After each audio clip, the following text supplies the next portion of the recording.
कर रिकॉर्ड शुरू कर, क्यों क्लास है मेरी। गुड मॉर्निंग, सुप्रभात, जय हिंद, वंदे मातरम। स्वागत है सबका सत्य केतु ऑनलाइन लाइव क्लासेस के प्लेटफॉर्म पे। अच्छा, एक तो मैं आपको ये सूचित कर रहा हूं कि आप लोगों की मांग थी कि सर राजस्थान पुलिस जो है उसके अभी फॉर्म भर रहे हैं और सर उसकी भी साथ में तैयारी हो, तो इसके लिए सर राजस्थान जीके की थोड़ी क्लास लगाएं आप। तो सोमवार से रोजाना दोपहर 3 बजे से, सोमवार रोजाना दोपहर 3 बजे से राजस्थान जीके की भी आपकी क्लासेस सुचारू रूप से जारी रहेगी। ठीक है, तो आप राजस्थान जीके भी पढ़ सकते हैं 3 बजे से सोमवार से। ठीक है, चलिए हम क्षेत्रफल आयतन पढ़ रहे थे, आज इसको हम समाप्त करेंगे और कल से बीज गणित हम शुरू करेंगे, और अगर आज समय बचा तो आज ही शुरू कर लेंगे। समाप्ति की ओर है ये। पहला प्रश्न है, किसी घड़ी की मिनट की सुई, कौन सी सुई? मिनट की सुई की लंबाई कितनी है? 7 सेंटीमीटर। वो 15 मिनट में कितना क्षेत्रफल तय करेगी? ठीक है, 15 मिनट में कितना क्षेत्रफल तय करेगी? तो भैया सुनिएगा, सीधी सी बात है। 1 घंटे में, सुनो, जो मिनट की सुई है वो एक चक्कर पूरा कितने में करती? 1 घंटे में। दिमाग में सोचें व्यवस्थित बात। मिनट की सुई पूरा एक चक्कर, पूरा एक राउंड कितने घंटे में करती? 1 घंटे में, अर्थात 60 मिनट में। 60 मिनट में मिनट की सुई यहां से आरंभ होके पूरा घूम के और वापिस अपनी उसी जगह पे आ जाती है। 60 मिनट या 1 घंटे के अंदर। ठीक है, चलिए अब ध्यान दें। तो 15 मिनट में तय क्षेत्रफल क्या होगा, या कवर किया गया क्षेत्रफल कितना होगा? कि भाई 15 मिनट बटा 60 इंटू कितना कर दोगे? 360 डिग्री। ठीक है, 15 बटा 360 इंटू 360। कारण क्या है? एक पूरा चक्कर तय करने में कितने डिग्री का कोण बनता है? 360 डिग्री का।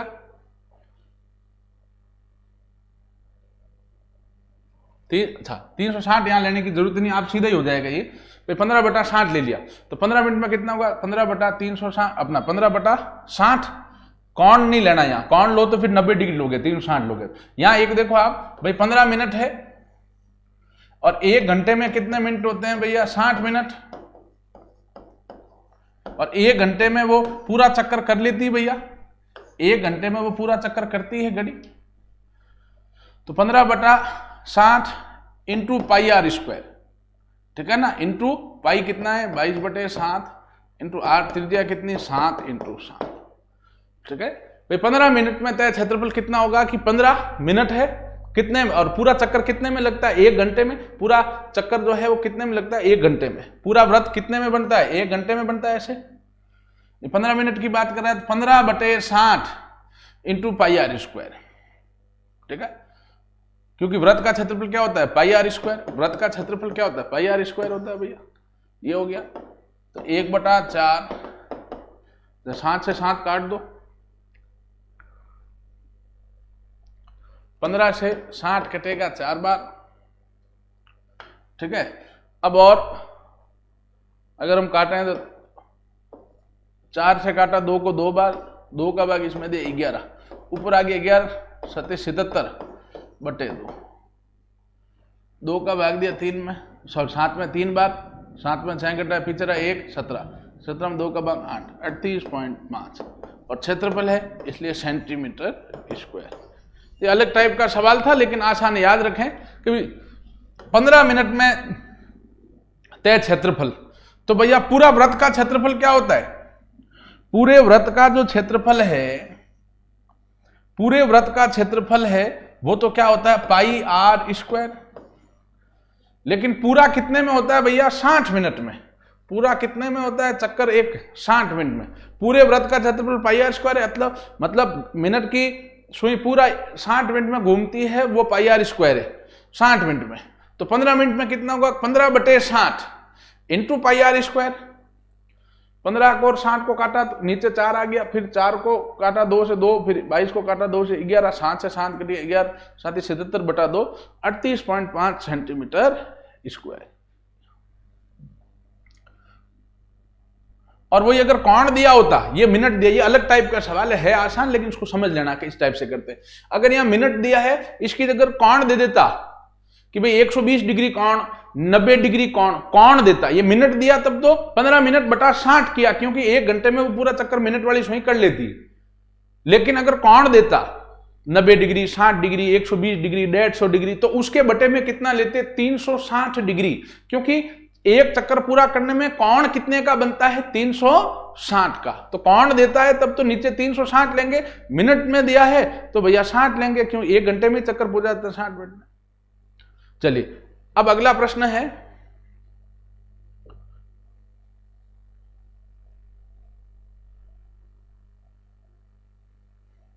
ये अलग टाइप का लेकिन अच्छा सवाल है, समझना इसको। एक गोलक और शंकु की त्रिज्याएं बराबर है। एक गोलाकार वस्तु और शंकु की जो त्रिज्याएं है वो बराबर है, ठीक है। यदि उनके आयतन बराबर है, आयतन बराबर हो तो आयतन के दोनों के सूत्र बराबर में लिख देंगे, वहां से हल करेंगे। तो शंकु की ऊंचाई और आधार की त्रिज्या का अनुपात बताइए। शंकु की, ठीक है ना, त्रिज्या और ऊंचाई का अनुपात बताइए। पूछा क्या है? शंकु की ऊंचाई और आधार की त्रिज्या का अनुपात बताइए, ठीक है। अनुपात किसका पूछा है बच्चों? H अनुपात R पूछा है। शंकु की ऊंचाई, ऊंचाई को हम H से प्रदर्शित करते हैं, अनुपात R, त्रिज्या R, ये पूछा है। इसका मतलब क्या पूछा? अनुपात को बटे में लिख सकते हैं, हमें इसका मान पूछा है, H बटे R का मान हमें पूछा है। तो हमें पूछा है शंकु की ऊंचाई और त्रिज्या का अनुपात, तो H अनुपात R पूछा है। अनुपात को तो बटे में लिख सकते हैं, H बटा R का मान बच्चों हमें पूछा है, ठीक है। अब तो भाई गोलाकार वस्तु का आयतन का सूत्र क्या है? 4/3 पाई R क्यूब बराबर लिख देंगे। शंकु के आयतन का सूत्र क्या होता है? 1/3 पाई R स्क्वायर H। दोनों की त्रिज्याएं बराबर है तो दोनों की त्रिज्याएं R ही ले ली, प्रश्न में दिया है कि दोनों त्रिज्याएं बराबर है। यदि उनका आयतन भी बराबर है तो सूत्र क्या? आयतन का 4/3 पाई R क्यूब बराबर 1/3 पाई R स्क्वायर H।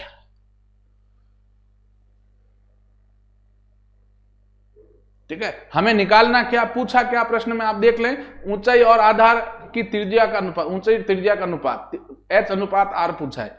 अनुपात को बटे में लिख सकते हैं, H बटा R का मान हमें पूछा है। तो यहां से H बटा R निकाल लो, H ये है, ये R इधर लाना पड़ेगा, ठीक है। तो आप सबसे पहले तो देखें, ये पाई से पाई कट जाएगा, कारण क्या है? ये पाई गुणा में है, इस तरफ जाएगा तो भाग में जाएगा।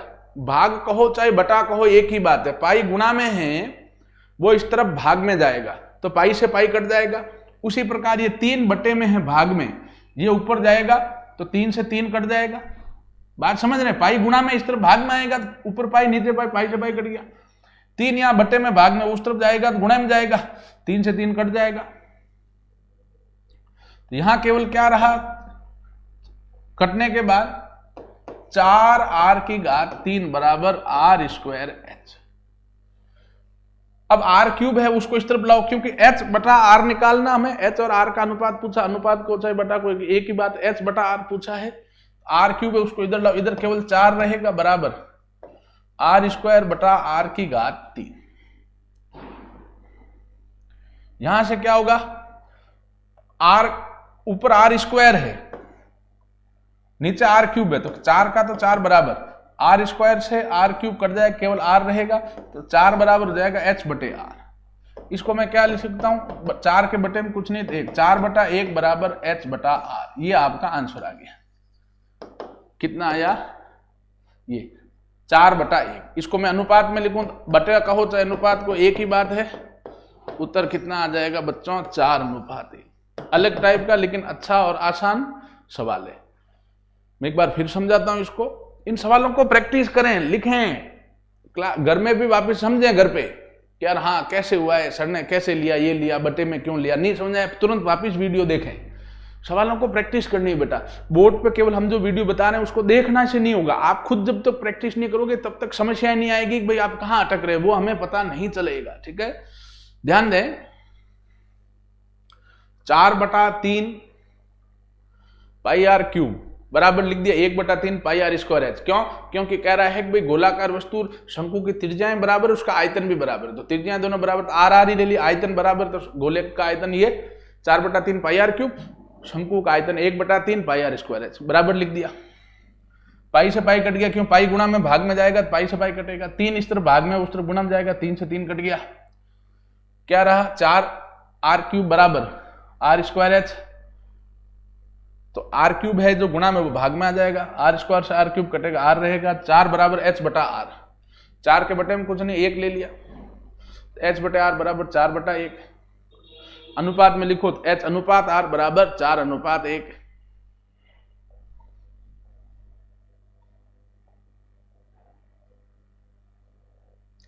अगला सवाल है,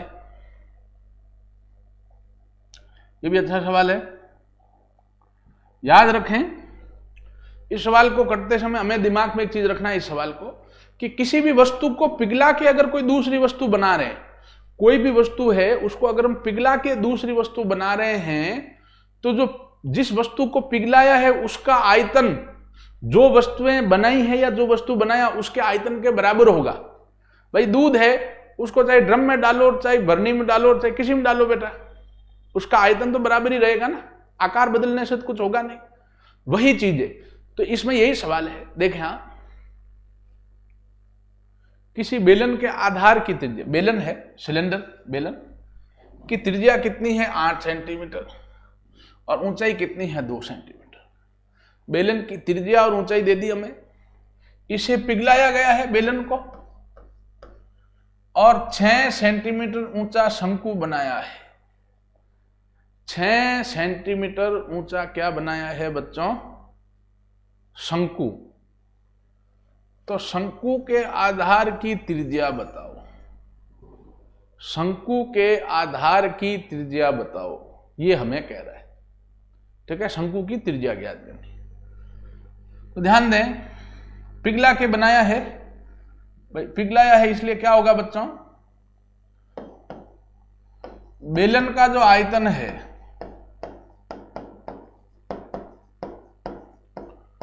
बराबर क्या होगा? शंकु का आयतन।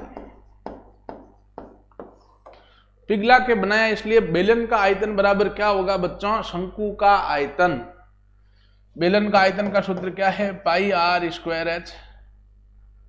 ठीक है, यहां त्रिज्याएं वगैरह अलग अलग है तो हम अलग अलग रख देंगे। पाई R1 का स्क्वायर H1 बराबर शंकु का आयतन का सूत्र हो जाएगा पाई R2 का स्क्वायर H2। भाई बेलन का आयतन का सूत्र होता है पाई आर स्क्वायर, तो शंकु को होता है 1/3 पाई आर स्क्वायर एच। मैंने R1 R2 क्यों लिखा? भाई आर आर दोनों बराबर थोड़ी इस बार, अब इसमें मान रख दो।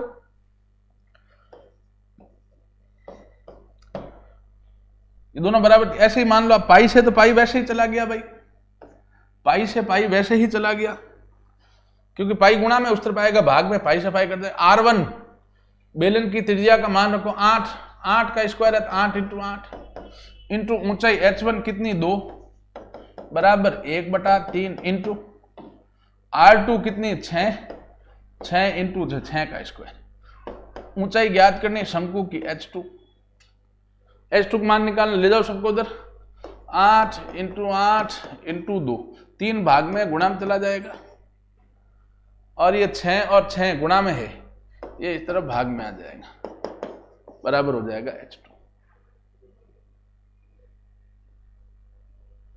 ठीक है, अच्छा माफ कीजिएगा, इसने हमें क्या दी यहां पे? ये 6 सेंटीमीटर शंकु की ऊंचाई है और हमें त्रिज्या पूछा है, तो R2 का स्क्वायर करेंगे, है ना। ऊंचाई तो दे रखी, त्रिज्या पूछी, तो 1/3। त्रिज्या कितनी है? 6 सेंटीमीटर ऊंचाई, और शंकु की त्रिज्या पूछी, तो त्रिज्या को R2 का स्क्वायर ये लिख देंगे सीधा, इंटू ऊंचाई कितनी है 6। अब इसको ले जाएंगे उधर, तो 8 इंटू 8 इंटू 2, 3 भाग में गुणा में चला जाएगा और ये 6 गुणा में भाग में आ जाएगा। इधर केवल क्या रहेगा, R2 का स्क्वायर।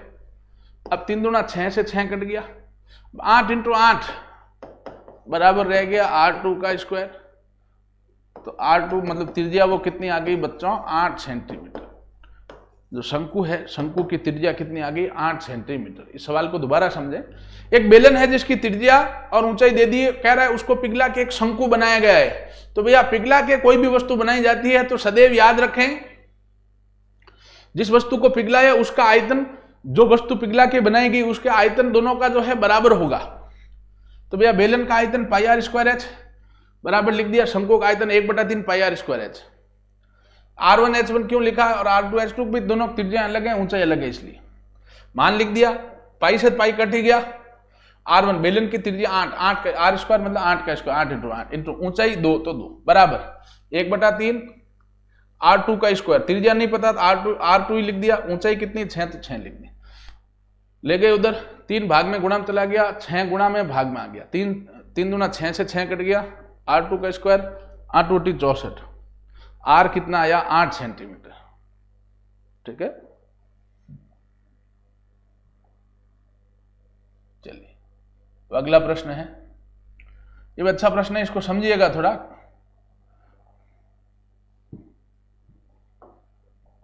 इसमें कैलकुलेशन होगी थोड़ी, काटना जरूर आप लोगों को आना चाहिए, बाकी है प्रश्न आसान।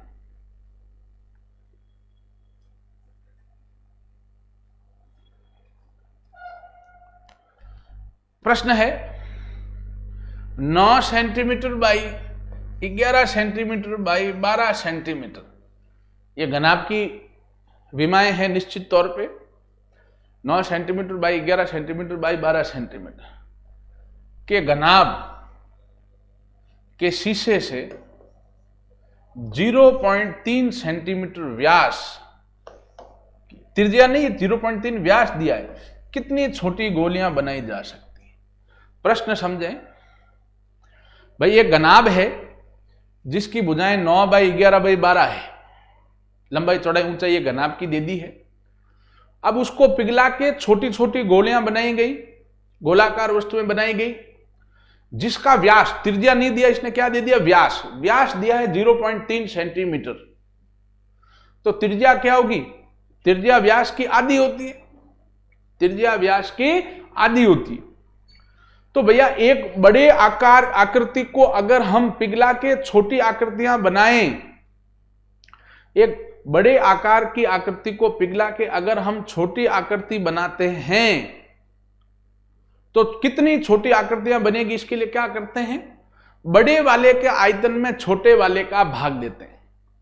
जिसको पिघला रहे हैं बड़े वाली वस्तु, उसमें छोटी वस्तु का भाग देते हैं। जैसे यहां गोलियों की संख्या क्या हो जाएगी बच्चों, कि कितनी गोलियां बनेगी, तो उन गोलियों की संख्या बराबर क्या हो जाएगी, जो बड़ा घन है जिसको पिघला रहे हैं उसके आयतन में, घनाभ के आयतन में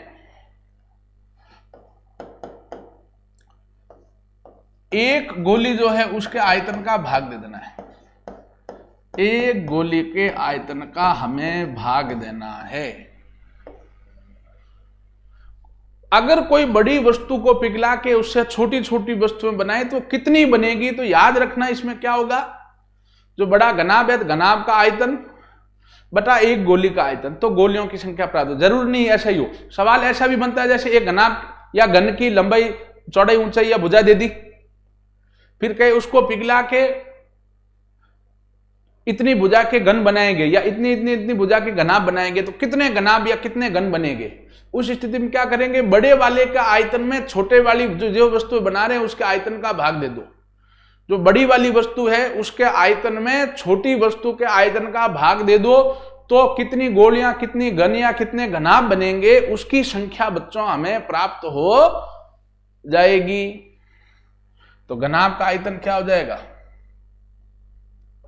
9 इंटू, देखो इसमें फिर अब घनाभ का आयतन लंबाई चौड़ाई इंटू 9 इंटू 11 इंटू 12 बटा गोली का आयतन क्या होता है 4/3 पाई भाई गोली का आयतन क्या होगा, गोलाकार वस्तु का आयतन होता है, मैंने बता रखा है 4/3 पाई आर क्यूब। तो 4/3 पाई का मतलब 22/7 आर क्यूब। व्यास ये है 0.3, तो त्रिज्या क्या होगी उसकी आधी, 0.3/2 इंटू 0.3/2 इंटू 0.3/2।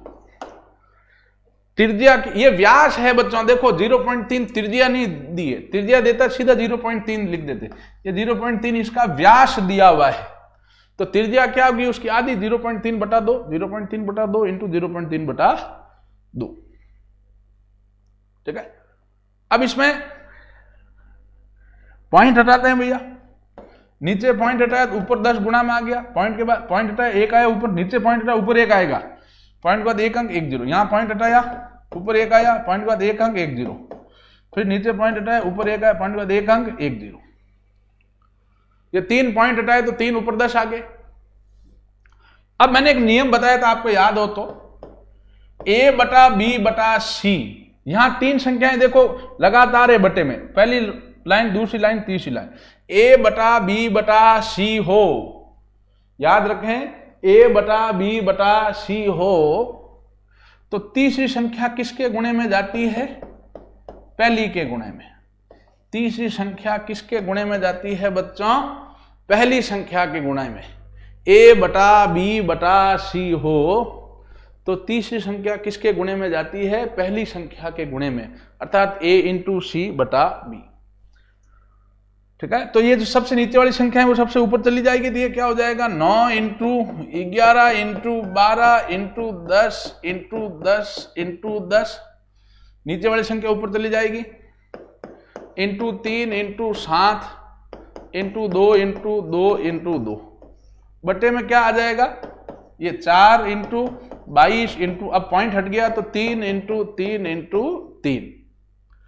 भाई a/b/c हो, जो तीसरी संख्या c है वो सबसे नीचे वाली वो सबसे ऊपर गुणा हो जाती है, तो इसमें भी जो सबसे नीचे वाली संख्या है 3 7 2 2 2, ये सबसे ऊपर जाके गुणा हो जाएगी। 2 दूनी 4 से 4 कट गया, 2 से काटा 22 को 11 रहा, 11 से 11 कट गया, 3 तरी 9 से 9 कट गया, 3 से 3 कट गया, पीछे रहा क्या भाई, काटना आना चाहिए, घर पे एक बार दोबारा प्रैक्टिस करें। 12 into 10 into 10 into 10 into 7, 12 7 84 into 3 0 है, तो सीधा ही लिख दो आप 3 0। तो कितनी गोलियां बनेगी बच्चों, 84,000 गोलियां बनेगी। याद रखें, अगर कोई बड़ी वस्तु को पिघला के, चाहे वो घन हो चाहे घनाभ हो चाहे बेलन हो शंकु कुछ भी, उसको पिघला के हम अगर छोटी छोटी वस्तुएं बनाएं, छोटे छोटे घन छोटी छोटी गोलियां ऐसी कुछ छोटे छोटे बेलन कुछ भी छोटी वस्तुएं बनाएं, तो उन छोटी कितनी वस्तुएं वो बनेगी। तो क्या करो, बड़े के आयतन में जिसको पिघला रहे हैं जो बड़ी वस्तु, उसके आयतन में जो छोटी वस्तु बना रहे हैं उस एक वस्तु के आयतन का भाग दे दो, तो बनने वाली वस्तुएं आ जाती है। यहां घनाभ की विमाएं दे दी थी, बड़े घनाभ की, इसको पिघला के छोटी छोटी गोलियां बनाई, तो कितनी गोलियां बनेगी, घनाभ के आयतन में एक गोली के आयतन का भाग दे दिया। ठीक है, तो और इसको हल कर दिया। ये जरूर थोड़ा ध्यान रखें, घनाभ का आयतन क्या होता है, लंबाई चौड़ाई ऊंचाई 9 इंटू 11 इंटू 12। अब गोली का आयतन क्या होता है 4/3 पाई आर क्यूब, तो 4/3 पाई का मतलब 22/7। व्यास 0.3 है तो त्रिज्या उसकी आधी 0.3/2 इंटू 0.3/2 इंटू 0.3/2। पॉइंट हटाओ, यहां पॉइंट रहा ऊपर 10 है, यहां पॉइंट रहा ऊपर 10 है, यहां पॉइंट रहा ऊपर 10 है। अब भैया a/b/c होता है, c किसके गुणे में जाता है, a के गुणे में, तो 3 7 2 2 2 ये ऊपर गुणा में चला गया, काटा पीटा कितना आया 84,000 गोलियां।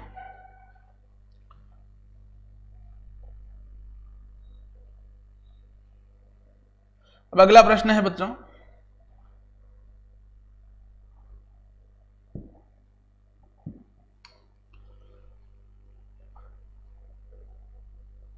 एक शंकु की ऊंचाई दुगनी करें, एक शंकु है उसकी ऊंचाई दुगनी करें, आधार की त्रिज्या को वही रहने देते हैं, तो शंकु के आयतन का दूसरे शंकु के आयतन से क्या अनुपात होगा?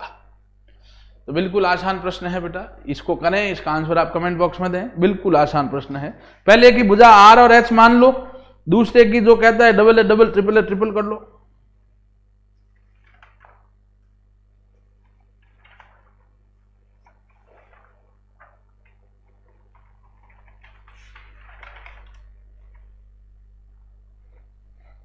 बोर्ड पे ध्यान दें भाई, मान लो पहला शंकु है और ये है दूसरा शंकु। पहले शंकु क्या कह रहा है? ऊंचाई आर ही मान लो, सॉरी त्रिज्या आर मान लो, ऊंचाई एच ही मान लो। त्रिज्या आर ही है, ऊंचाई एच है, तो अनुपात क्या होता है? 1/3 पाई आर स्क्वायर एच। ठीक है। अब दूसरे शंकु में क्या कर रहे हैं? त्रिज्या तो वही रख रहे हैं, तो त्रिज्या तो आर की आर। अगर त्रिज्या दुगुना कहता है 2 आर लेते, त्रिज्या 3 गुना कहता है 3 आर लेते, त्रिज्या 4 गुना कहता है 4 आर लेते, लेकिन त्रिज्या वही का मतलब आर लिया। ऊंचाई दुगनी तो 2h, तिगुनी कहता तो 3h, 4 गुनी कहता 4h। इस सूत्र में लिख दो 1/3 पाई का तो पाई, आर त्रिज्या वही, आर की जगह आर स्क्वायर, ऊंचाई की जगह h रखोगे 2h रखोगे तो ये 2 बार आ जाएगा। ये क्या हो जाएगा? 2 × 1/3 पाई आर स्क्वायर एच। तो पहले से ये क्या है बच्चों? दुगुना है, वो 1/3 पाई आर स्क्वायर। ये क्या है? 2 × 1/3 पाई आर स्क्वायर, क्योंकि h की जगह 2h लिया ना तो 2 बार आएगा, तो एक प्रकार से क्या 1/3 पाई आर स्क्वायर × 2 है। तो अनुपात क्या आ गया बच्चों? 1:2। ठीक है। यहां हम 3h कहता था, ये 3 गुना हो जाता, 4h कहता 4 गुना हो जाता। अच्छा, त्रिज्या डबल कहता तो 2 आर लेते, ट्रिपल कहता 3 आर लेते। फिर यहाँ त्रिज्या में आर में रखते ना तो दुगुना मतलब आर का स्क्वायर, तो वो 4 आता। आर तिगुना होता तो आर की जगह 3 रखते फिर वो 9 आता, क्योंकि यहाँ आर का तो स्क्वायर है सूत्र में। ठीक है। तो आंसर आएगा 1:2। चलिए अगला सवाल, इस चैप्टर का ये लास्ट सवाल। हमने लगभग देखो 39 सवाल कराए हैं इस चैप्टर में, ताकि आपका हर एक सूत्र, हर एक टाइप का संभावित सवाल आपके सामने से गुजर सके। ठीक है। चलिए इस सवाल को करते हैं, इस चैप्टर का लास्ट सवाल। इसके बाद हम अगली क्लास में बीजगणित शुरू करेंगे, अलजेब्रा, नया चैप्टर। किसी लंबवर्तीय शंकु है कि त्रियक ऊंचाई 10 मीटर है, there will be a slant height. शंकु में 2 ऊंचाई होती, त्रियक ऊंचाई और ऊंचाई, और लंबवत ऊंचाई 8 है, तो उसका वक्र पृष्ठ क्षेत्र। देखिए याद रखें, जो शंकु होता है ना, शंकु, इसमें ये त्रिज्या आर होती है, ये जो है ना इसको एल से प्रदर्शित करते हैं, ये त्रियक ऊंचाई कहलाती है। ये क्या कहलाती है? त्रियक ऊंचाई एल। और इसके केंद्र को इससे मिलाने वाली रेखा को हम क्या कहते हैं? ऊंचाई एच। इसको हम क्या कहते हैं बच्चों? ऊंचाई एच। तो यहां कह रहा है शंकु की त्रियक ऊंचाई एल, वो बराबर क्या होता है? ऊंचाई लंबवत ऊंचाई H square plus R square. इसमें मान रखो यहां से आपको त्रिज्या प्राप्त हो जाएगी। भाई हमें एल दे रखा है 10, एल हमें कितना दे रखा है? 10। शंकु की त्रियक ऊंचाई बराबर √h कितना है? 8 का स्क्वायर प्लस त्रिज्या आर नहीं पता, याद करनी आर का स्क्वायर। एक तरफ वर्गमूल हो तो क्या करते हैं बच्चों? दोनों तरफ वर्ग करते हैं। तो दोनों तरफ वर्ग करने पर, दोनों तरफ वर्ग हो, इधर तो 10 का वर्ग हो जाएगा, इधर वर्ग वर्गमूल दोनों होते हैं, याद रखना। अगर कोई वर्गमूल की संख्या है उसका वर्ग कर देते हैं, वर्ग वर्गमूल दोनों एक साथ आते हैं तो दोनों कट जाते हैं। तो 10 का स्क्वायर बराबर 8 स्क्वायर प्लस आर स्क्वायर, 100 बराबर 64 प्लस आर स्क्वायर। तो 100 माइनस 64 प्लस का उधर गया माइनस, बराबर आर स्क्वायर। 36 बराबर आर स्क्वायर। तो आर बराबर क्या हो जाएगा? 36 का वर्गमूल। आर आपका कितना आ जाएगा? 6 सेंटीमीटर। आर कितना आया? 6 सेंटीमीटर। ठीक है। आर जब अपने पास 6 सेंटीमीटर आ गया, अब इसका कह रहा है वक्र पृष्ठीय क्षेत्रफल ज्ञात कीजिए। तो भैया वक्र पृष्ठीय क्षेत्रफल का सूत्र होता है बच्चों 2 पाई आर एच। वक्र पृष्ठ क्षेत्रफल का सूत्र क्या होता है? 2 पाई आर एच। 2 का 2, पाई का पाई। अच्छा, इसमें आंसर मान लो पाई में पूछ रहा है, इसमें ऑप्शन पाई में था तो पाई का पाई रख दिया, इंटू त्रिज्या आर कितनी है? 6, इंटू ऊंचाई कितनी है? 8। ऊंचाई 8 है, वो त्रियक ऊंचाई नहीं लेनी, ऊंचाई h मतलब 8 लेनी ऊंचाई। तो 8 संग 48, 48 दूना 96, 96 पाई और क्षेत्रफल है तो सेंटीमीटर स्क्वायर। ठीक है, चलिए ये इस प्रश्न का आंसर है। आज की क्लास यहीं तक। क्षेत्रफल आयतन समाप्त हुआ बच्चों। इसके सवालों को दोबारा करें, सूत्र जरूर रटाएं। ठीक है, और मैंने बता ही दिया है कल अवकाश रहेगा संडे का। परसों सोमवार से जो बच्चे इच्छुक हैं वो याद रखें, राजस्थान पुलिस कांस्टेबल के लिए राजस्थान जीके की क्लास 3 बजे से लेके आए हैं, 3 से पौने 4 बजे तक। ठीक है बच्चों, तो जो कांस्टेबल की तैयारी कर रहे हैं वो साथ साथ में 3 बजे से जो राजस्थान जीके क्लास है 3 से पौने 4 वो अटेंड कर सकते हैं। ठीक है, चलिए कल हम नया चैप्टर फ्रेश बीजगणित शुरू करेंगे, अलजेब्रा। धन्यवाद।